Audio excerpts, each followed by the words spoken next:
o'zingizni fikringizni aytsangiz. Umuman ayol bilmadim, men shuncha paytgacha shunday inson o'tmagan, menimcha bundan keyin ham topilmasa kerak. Bormi shu inson? Men ayol psixologiyasini 100% bilaman degan erkak bormi bu dunyoda? Yo'q. Yo'q, bundan keyin ham bo'lmaydi. Sababini aytaymi? Chunki ayol o'zi bilmaydi. Ayolni o'ziga, oddiy misol, ayolni o'ziga savol bering, nima istaysan?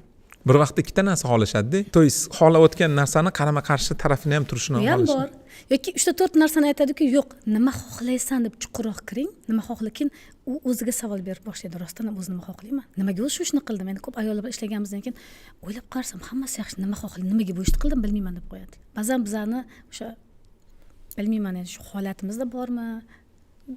Bor-da, noshukrlik endi. Va hissiyot nihoyatda kuchli ayollarda. Nihoyatda kuchli. Men o'sha turmush o'rtog'imga ham aytamanki, turmush o'rtog'im aytdi, Farhod aka, mabodo urushib qolsak, tortishib qolsak, alhamdulillah unaqa holatlar juda kam. Endi oilada bar bo'ladi. U sizga umuman iloji yo'q. Munosabatni mustahkam qiladigan bir holat.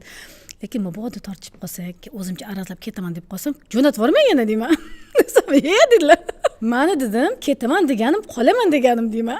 Haligi ketyapman deb qo'limda cho'zaveradi ushlab qolish uchun. Shunaqa holatda ayollar o'zi shu narsani xohlaydi. Ya'ni o'zi bilmagan holatda, lekin teskari. Ayol kishi magnit bo'ladi. O'tkir Hoshiyevning juda chiroyli so'zlari bor. Ayol kishi magnit bo'ladi. Qancha yaqin kelsang, shuncha uzoqlashadi, qancha uzoq ketsang, shuncha yaqinlashadi. Bu erkaklar uchun juda katta sir.